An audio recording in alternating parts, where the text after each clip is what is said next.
Yeah okay sir, okay. Yeah okay okay yeah okay sir, ఒక్క నిమిషం please. Kumaraswamy గారు, good afternoon. మీ దగ్గరకు వచ్చేసరికి చాలా ఆలస్యమైంది. సరే, మీరు మొత్తం కూడా ఫాలో అయి ఉంటారు బహుశా డిబేట్ అంతా కూడా. సో ఏంటి ఈ రెండు తెలుగు రాష్ట్రాల్లో ఈ రాజకీయ సామాజిక సమీకరణలు కావచ్చు, అలాగే సామాజిక సాధికారత కావచ్చు, ఇది గడిచిన అంటే 1956 నుంచి చూసుకుంటే చాలా వరకు లోపించింది. అధికారం అనేది కొన్ని సామాజిక వర్గాల చేతిలో మాత్రమే ఉంది. ఇది ప్రజల చేతిలో పాశుపతాస్త్రంగా ఉండాల్సింది కొంతమంది చేతిలో గుత్తాధిపత్యంగా మారిపోయింది అనేటటువంటి వాదన వినిపిస్తూ ఉంది. సో ఇప్పటికైనా సరే కొంత సామాజిక వర్గాల చైతన్యం వస్తుంది రాజకీయంగా అని చెప్పేసి కూడా చర్చ నడుస్తూ ఉన్నటువంటి వేళ అలాంటి పరిస్థితి ఉంటుందంటారా రెండు తెలుగు రాష్ట్రాల్లో? నేనేమంటున్నా, మొట్టమొదట ఆయుధంగా మలిచి బడుగు బలహీన వర్గాలకు అండగా ఈ డిబేట్ ను ఏర్పాటు చేస్తున్నందుకు మీ సిఇఓ గారికి, రాజు గారికి నా ప్రత్యేక ధన్యవాదాలు.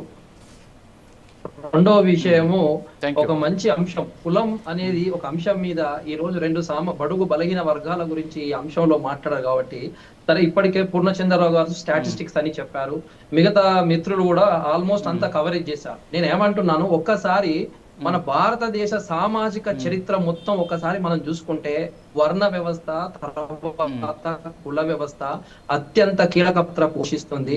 నేటికి కుల వ్యవస్థ ఆధారంగానే కొనసాగుతుంది అనేది చాలా బాధాకరం, హృదయం బరువెక్కే విషయం తెలియజేస్తున్నాను.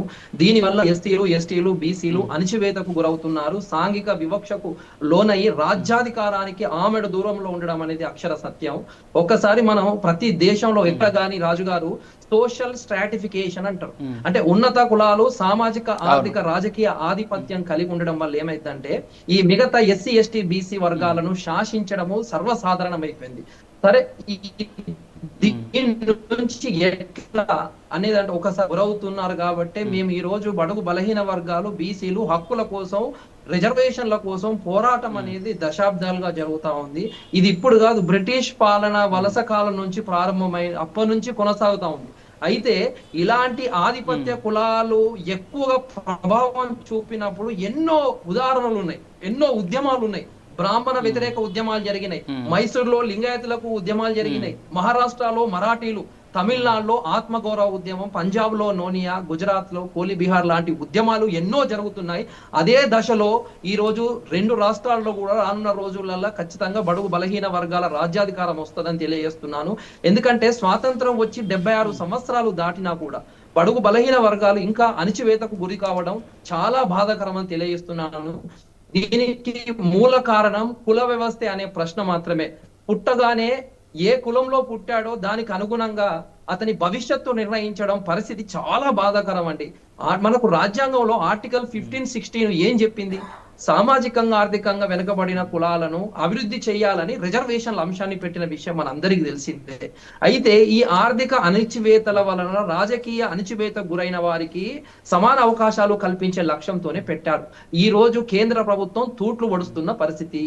అంతేకాదు, ముఖ్యంగా ఒక్కసారి బడుగు బలహీన వర్గాల జీవన విధానం చూసుకుంటే ఈ రోజు నిజంగా ఎంత బాధాకరం అంటే, శ్రామికుడు, కార్మికుడు, చిన్న చిన్న ఉద్యోగులు కూలి పనులు చేసుకుంటూ, బస్సులు నడుపుతూ, ఆటో డ్రైవరు, ఆకలితో వలసలు పోయేవారు, ఆత్మహత్యలు చేసుకునేవాడు బడుగు బలహీన వర్గాల జీవితం ఉంటది. ఒకసారి ఆధిపత్య కులాలు మీరన్న సోకాల్డ్ చూసుకున్నట్లయితే పరిశ్రమలు ఎవరి చేతిలో ఉన్నాయి? కాంట్రాక్టర్ ఎవరి చేతులు ఉన్నాయి? రిసార్ట్స్, క్లబ్బులు, హోటల్స్, సినిమా రంగం, మీడియా, ఫార్మా, అది లేదు అన్ని రంగాలు, రియల్ ఎస్టేట్, బ్యాంకింగ్, ఎగుమతులు, దిగుమతులు, ఏదైనా ఆధిపత్య కులాల చేతిలో ఉండడం చాలా బాధాకరం. దేశంలో అత్యధిక జనాభా ఎవరండి? ఎస్సీ, ఎస్టీ, బీసీలు కలిపితే. ఇక్కడ అయినప్పటికీ రాజ్యాంగంలోని స్వేచ్ఛ, సమాన అవకాశాలు నేటికి రాకపోవడం ఇది ఒక విచారణ, బాధాకరం అని తెలియజేస్తున్నాను.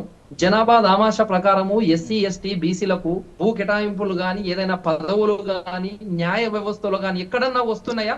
దీనికి సమాధానం ఉన్నదా అంటే ఎవరి దగ్గర సమాధానం లేవు. సమాన అవకాశాలు దేంట్లో? ఒక రాజకీయ రంగం అంటే ఇక్కడ ఒకటి, ఒకవేళ అవకాశాలు ఇచ్చినప్పటికీ కూడా ఈ రోజు ఎన్నికలు అనేవి చాలా కాస్ట్లీగా మారాయి. సో ఈ నేపథ్యంలోనే ఆర్థిక పరిపుష్టి కూడా ఈ సామాజిక వర్గాల దగ్గర లేదు. ఆర్థిక పరిపుష్టి ఉన్నటువంటి సామాజిక వర్గాలే ఈరోజు రాష్ట్రాలను ఏలుతున్నాయి అనేటటువంటి విమర్శ కూడా ఉంది. సో ఒకవేళ మీకు రేపు నిజంగానే జనాభా దామాషా ప్రకారమే ఒకవేళ కానీ సీట్లు కేటాయిస్తాయి, ఆ సీట్లలో గెలవడానికి దేశానికి అవసరమైనటువంటి ఆర్థిక పరిపుష్టి కూడా లేదు అనేటటువంటి ఒక కొత్త వాదన కూడా తెరపైకి వచ్చేటటువంటి ఛాన్సెస్ ఉన్నాయి. సో ఈరోజు రాష్ట్రాలు ఏ విధంగా ఆర్థిక వనరుల మీద ఆధారపడి రాజకీయాలు జరుగుతున్నాయో మనం చూస్తున్నాం. మరి దీనికి ఏమైనా ఆన్సర్ ఉందా మీ దగ్గర? నేను ఏమంటున్నానండి, ఓట్లు మాయి, సీట్లు వేరేటోళ్ళయి. మా ఓట్లు మేము మోసుకుంటే ఈ రోజు విజయడంక మోయించారు. దేశంలో సింహభాగం బీసీలు, దేశంలో సింహభాగం బీసీలు, రాష్ట్రంలో సగభాగం, దేశ రథచక్రాలు నడిపేది బీసీలు. ప్రాతినిధ్యం మా ఓట్లు మేము వేసుకుంటే చాలండి.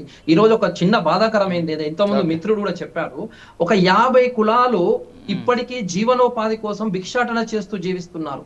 ఈ రోజు విముక్త జాతులు గణాంకాల్లో లేవు. 50 కులాలు అసెంబ్లీలో పార్లమెంట్ లో అడుగు పెట్టడం లేదు.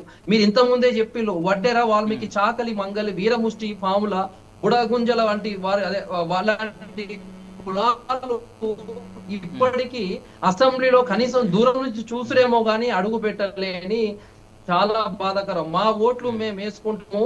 ఎస్సీ అణగారిన వర్గాలు, బీసీలు అందరూ ఐక్యంగా ఈ రిజర్వేషన్ల కోసం, హక్కుల కోసం ఏ విధంగా పోరాటం చేస్తున్నామో రానున్న రోజులలో మా ఆత్మ గౌరవం కోసం, రాజ్యాధికారం కోసం పోరాటం చేయాలి.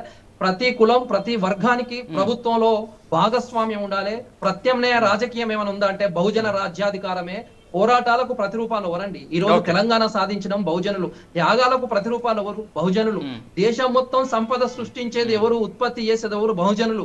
ఇన్నిలో మేము అన్ని ఉండి 90% ఉండి మేము ఎందుకు రాజ్యాధికారం రావు? మా ఓట్లు మేము వేసుకుంటాము. ఖచ్చితంగా రానున్న రోజులల్లా ఆత్మ గౌరవ పోరాటాలు, రాజ్యాధికార పోరాటాలు వస్తాయి. జ్యోతిరావు పూలే కావచ్చు, సాహు మహారాజ్ కావచ్చు, పెరియన్ రామస్వామి కావచ్చు, నారాయణ గురు కావచ్చు, అలాంటి మహనీయుల స్ఫూర్తితోనే మేము ముందుకు రాజ్యాధికారం వైపు అడుగులు వేస్తాం. ఈ రోజు మీరు ఒక మాట అన్నారు, ఈ రోజు ఒక్క చిన్న విషయంతో ముగింపు చేస్తా.